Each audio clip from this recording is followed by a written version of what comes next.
The monster outside the fence ignored the deer. That was the first truth of the new world, and it was the one that scraped away the last of my professional calm. I watched from the main lodge window, my hands twitching at my sides, a habit I thought I had beaten. The deer, a young doe, grazed without concern just inside the chain-link perimeter, its tail flicking in the cold autumn air. Beyond the fence, the man, or what was left of him, stood with a palsied tremor, his head cocked at an unnatural angle. He was gaunt, and his skin had a gray, waxy sheen, but his eyes were the worst part. They were clouded over, looking at nothing, and yet they seemed to feel everything. The deer took another step closer, and the man did not so much as turn his head. He was listening for something else entirely. 3 days ago, the world had been loud. 3 days ago, I was still a doctor in my own mind, just a doctor on a forced leave of absence. I remembered the sounds of the collapse because they came through my phone. First came the emergency alerts, one after another, each one contradicting the last. A viral outbreak, a chemical spill.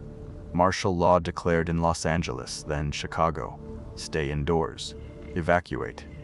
The alerts piled up until the screen was just a wall of text, and the phone itself vibrated with a constant, panicked energy.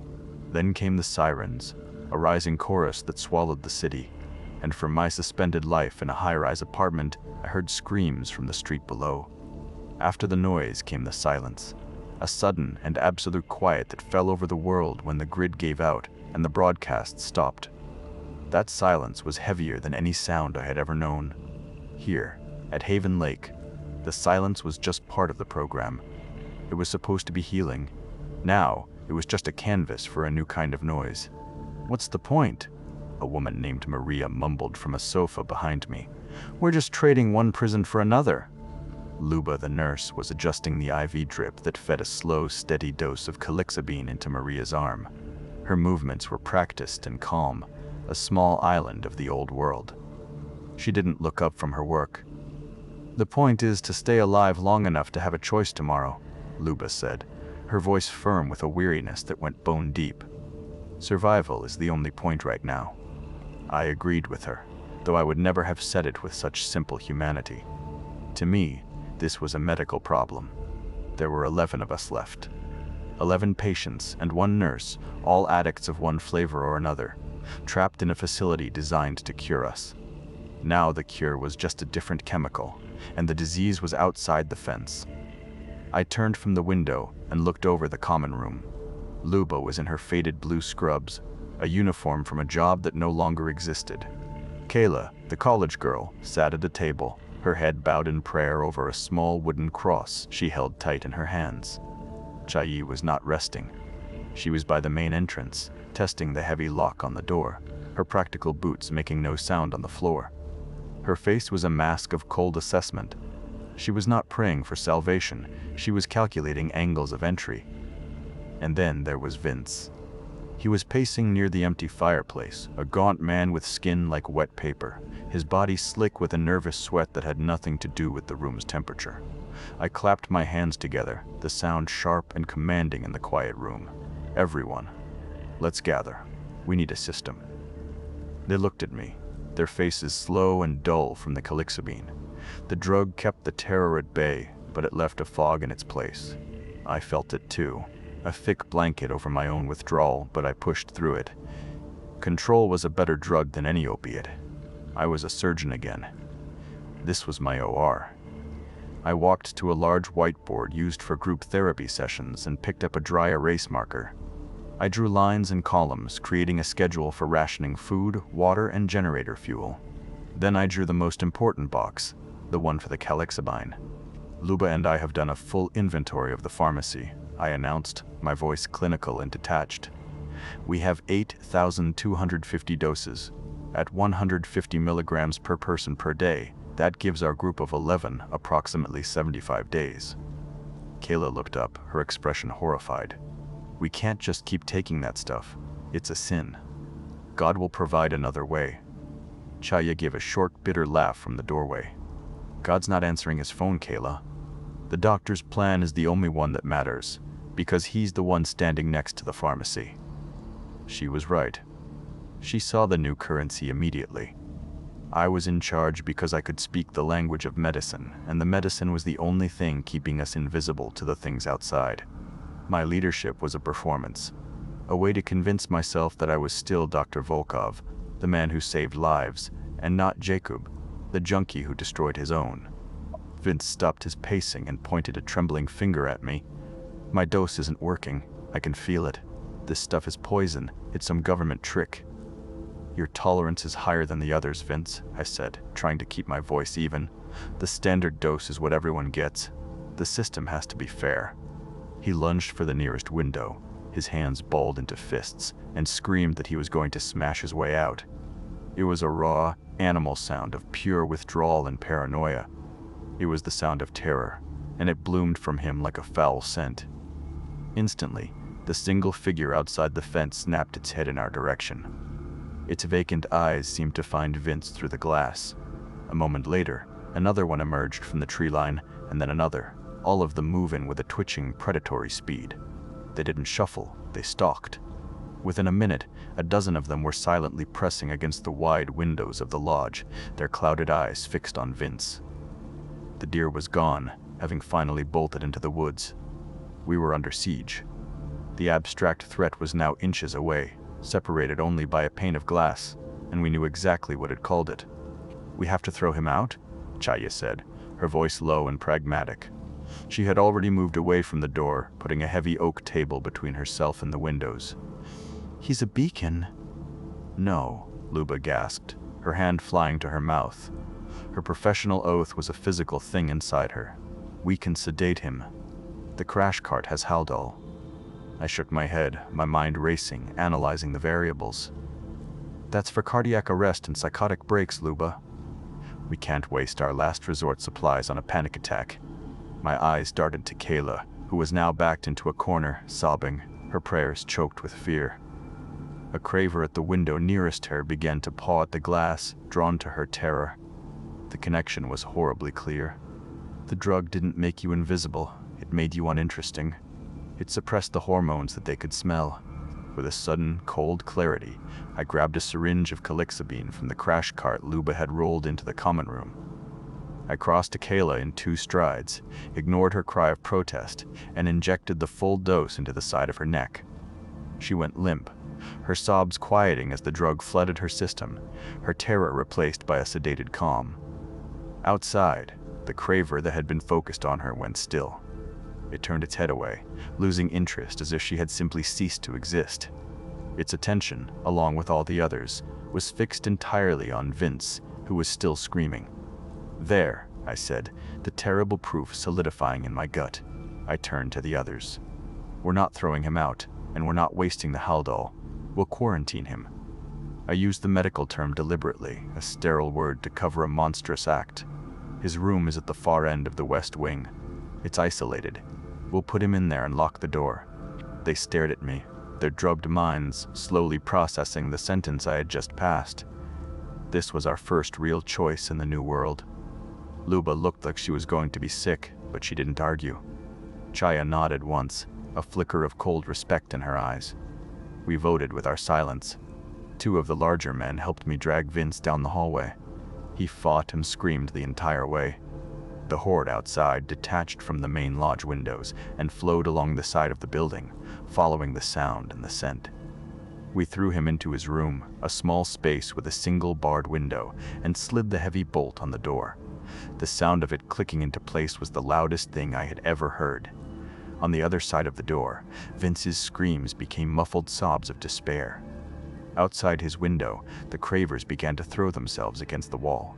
The entire building vibrated with their relentless assault. Then came a new sound, the splintering of wood from the direction of Vince's room. They were breaking through the wall. "They're getting in," Luba whispered, her face ashen. "The pharmacy is in that wing. All our meticulously counted doses, our 75 days of life." I made the call without a second of hesitation. This was triage. Save who you can save. The asset was not the building, it was the supply. "We abandoned the wing," I commanded. "Now. Everybody, get the boxes from the pharmacy." We moved them to the lodge and barricaded the main hall. There was no debate. We ran. The hallway was a flurry of desperate movement as we hauled the heavy cardboard boxes of calixabine vials into the main common room. We worked in a frenzy, piling furniture against the double doors that led to the west wing, wedging tables and sofas against them to create a makeshift wall. The sounds of the horde grew louder, the splintering of wood joined by the shattering of glass. Through it all, we could hear Vince screaming. Then, abruptly, his scream was cut short. A wet, tearing sound followed, and then there was only the noise of the creatures. We slammed the last sofa into place, sealing ourselves in. We were trapped in a smaller part of the building, but we had our salvation with us, stacked in neat boxes like treasure. On the other side of our barricade, the world had ended, and we had just fed it our first sacrifice.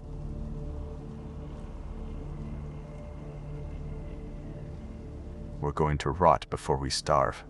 Chaya's voice cut through the quiet of the common room, and she was right. Our new normal had set in, a life measured in the precise clicks of a syringe plunger. We existed in a dull, chemically induced peace, with the days marked by the timed injections Luba administered from the dwindling supply. Jacob's system, they called it. My system.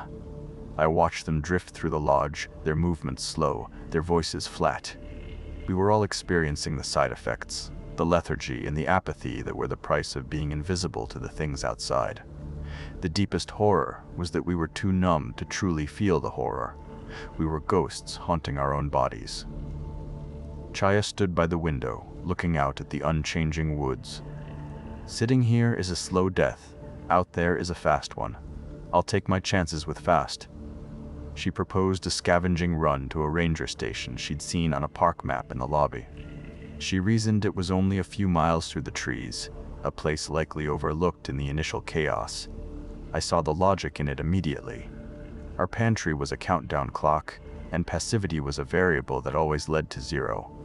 I agreed to lead it, a decision that felt less like leadership and more like adjusting a dosage. I chose Chaya because her ruthlessness was a tool. I chose Kayla for her agility, because she was young and had been an athlete before the pills found her.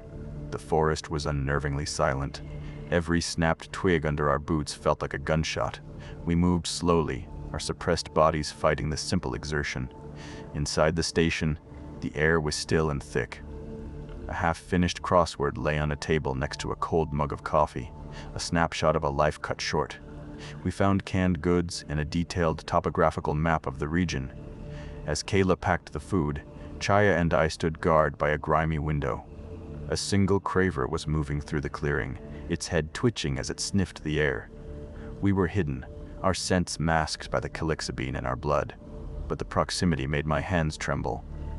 Chaya watched it without a flicker of emotion. She saw a small plastic toy car half buried in the dirt near the tree line. "Had a neighbor once," she whispered, her voice a low monotone.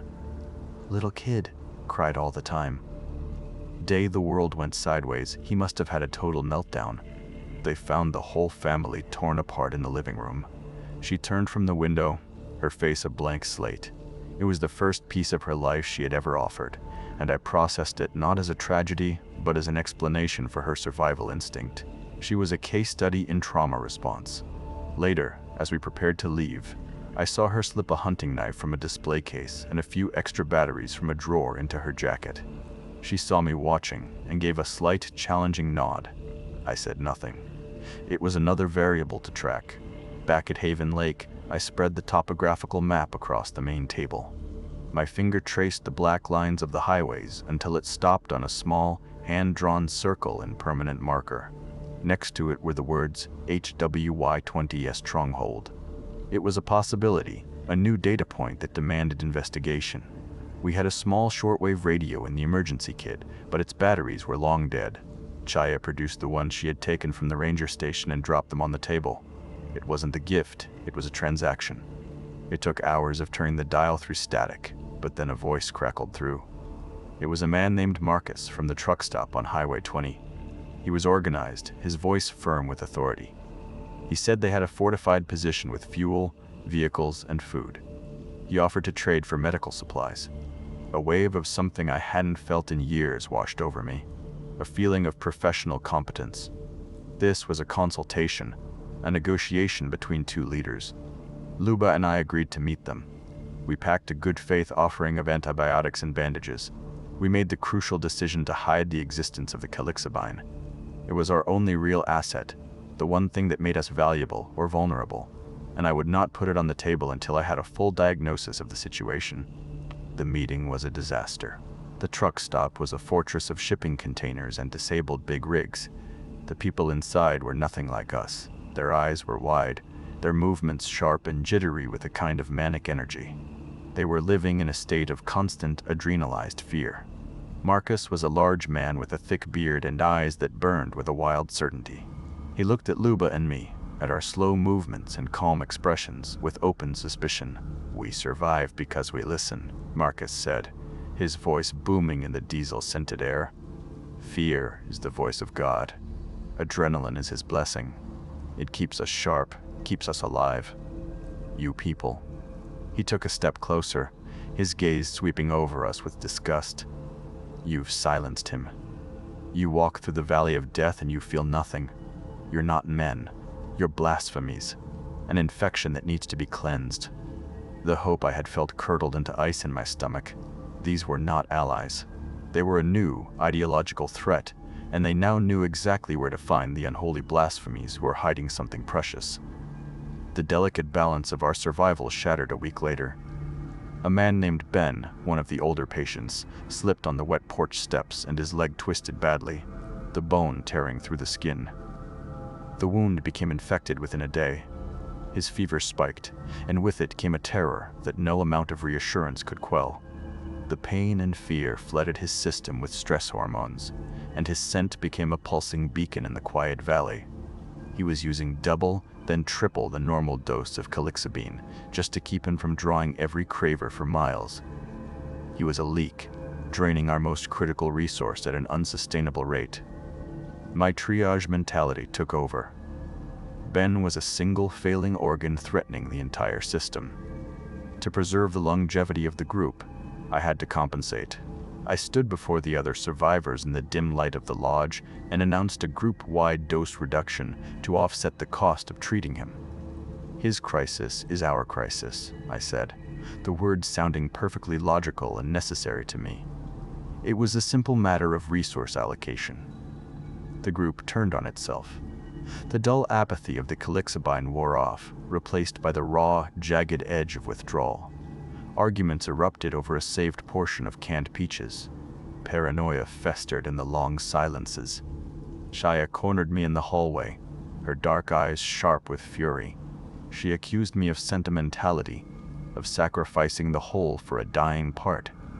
I saw her later, trying to bargain with Luba in the infirmary, her voice a low, desperate hiss as she tried to get an extra dose.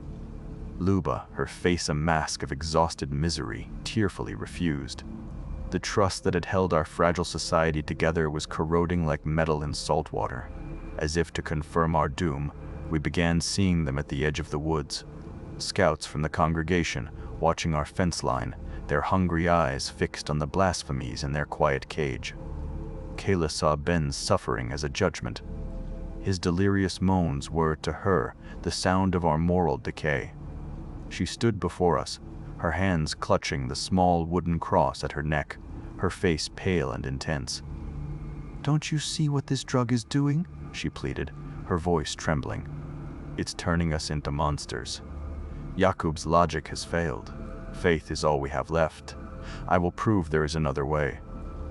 Before anyone could stop her, she ran to the small, dusty chapel at the far end of the facility and locked the door.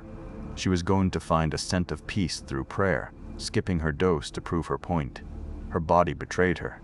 Through the chapel windows, we saw her begin to shake. She wasn't finding peace. She was finding the raw, animal terror of withdrawal, and her scent exploded outwards like a flare. The effect was immediate. The few Cravers lingering near the woods turned as one and began a loping run towards the chapel. The congregation scouts, watching from the trees, saw it all. They finally understood our secret, the tactical key to our existence. One of us could be made into a lure, while the rest remained invisible. At the same time, Ben went septic. I was running for the emergency kit when Luba screamed his name. He was convulsing on his cot, his body burning with a fever that would kill him in minutes. Luba stood over him, her eyes wide with a terrible clarity. She looked from Ben's dying form to the windows, where the Cravers were now throwing themselves against the chapel walls. She knew Ben was lost. I saw her hand go to the morphine lockbox. She made an unbearable choice. She twisted her sacred oath to save the only one she still could. Everything collapsed. We broke down the chapel door and dragged Kayla out, but she was catatonic with guilt, her faith obliterated.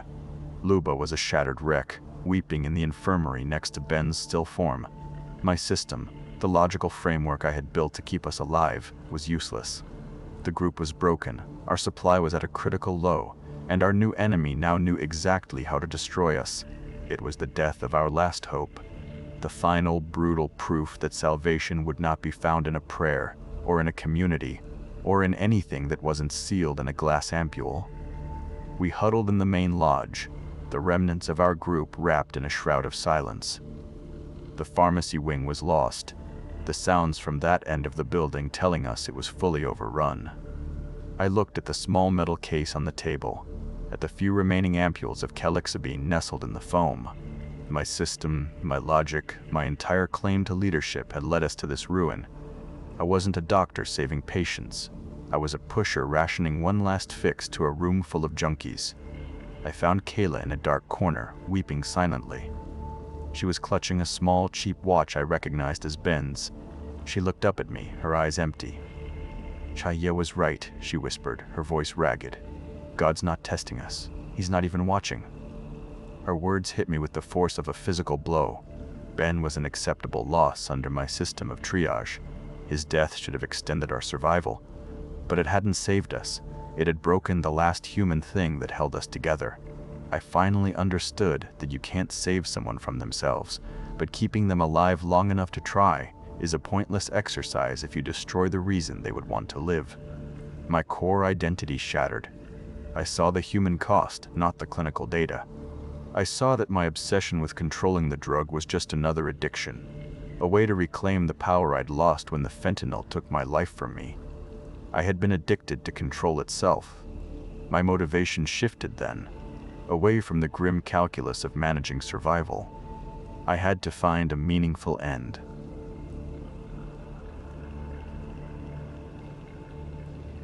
The generator coughed once, twice, then died. A sudden, absolute silence fell over the lodge, a quiet so deep it felt louder than the engine's noise had been. Then a bottle shattered against the wall of the main building. An orange light flickered wildly through the windows. I found Chaya, Luba, and Kayla huddled near the back door, their faces lit by the growing fire outside. The shouts started then, men from the highway calling to us, their voices full of a righteous fury. They were not trying to kill us with the fire, but to flush us out into the open, to make us run and panic and become visible.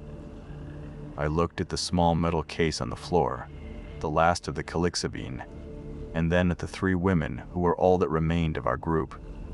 The part of me that was a doctor, the part that calculated odds and managed resources, was gone, burned away with Ben's body. The plan was to live, I said, my voice feeling strange and raw in my own throat. Now, it's just to leave. I pointed into the darkness toward the parking lot. There is one car out there with gas in the tank. We take the case and we go. We run. I was not giving an order. I was a fellow patient, a fellow addict, begging them to make one last terrible choice with me. Chaya grabbed the case without hesitation, her eyes already scanning the path to the lot. Luba met my gaze and gave a slow, deliberate nod, her face a mask of exhausted resolve. Kayla was a ghost, her body moving only because we were moving, her mind somewhere else entirely. The old alliances were gone. This was not a group action. It was three separate people, and myself, all deciding to run in the same direction at the same time. We burst out of the back door into the cold night air. The fire was a roaring sheet of orange against the front of the lodge, and figures were moving in the trees, their flashlights cutting beams through the smoke. They were trying to flank us, to herd us away from the parking lot and into the woods where the Cravers waited. We ran low across the gravel, the stones crunching under our feet with impossible volume. A bottle smashed nearby. then another. They were screaming at us, calling us abominations, trying to break our calm. Luba stopped. She was a few paces behind me, and I turned to see her looking not at the car, but at the men closing in on our right. She had the emergency crash cart bag slung over her shoulder. I saw her reach inside and pull out a syringe. It was not calixibine. It was full of clear liquid, and I knew from the red cap it was epinephrine. Adrenaline. The last resort. I saw in her eyes a terrible, final clarity. She was making a choice that went beyond any medical oath. She was creating a diversion. Before I could shout, she jammed the needle into her own thigh and pushed the plunger down. For a second, nothing happened. Then her entire body went rigid. A sound tore from her throat, not a scream of fear, but a raw, biological cry of a system in violent overload. Her scent exploded into the night, a beacon of pure, undiluted stress that hit the air like a physical shockwave. Every craver in the valley, the ones drawn by the fire and the ones lurking in the deep woods, stopped. They turned as one, their heads snapping in her direction. They forgot us completely and charged her position.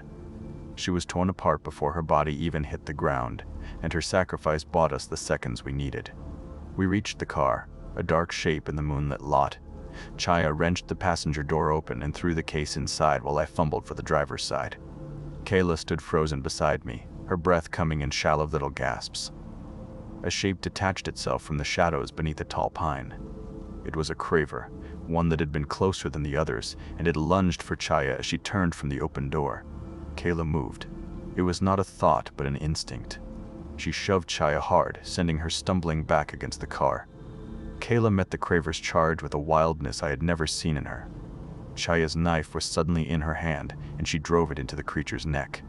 The thing went down, but its teeth had already found her arm, closing on the flesh with a wet, tearing sound. She stared at the wound, at the dark blood welling up. The haunted look in her eyes was gone, replaced by a brutal understanding. Her faith had been shattered, but in its place was a pragmatism that was just as absolute. She looked at us, her face a mess of tears and blood in the firelight. The little wooden cross bounced on its string against her chest. "Go!" she screamed, the word a final, terrible command. Chaya and I scrambled into the car. I turned the key, and the engine caught with a roar that sounded like a death sentence. Chaya was already pointing, and I slammed the car into drive, tires spitting gravel as we shot out of the parking lot and onto the access road. In the rearview mirror, I saw the lodge burning against the blackness of the mountains.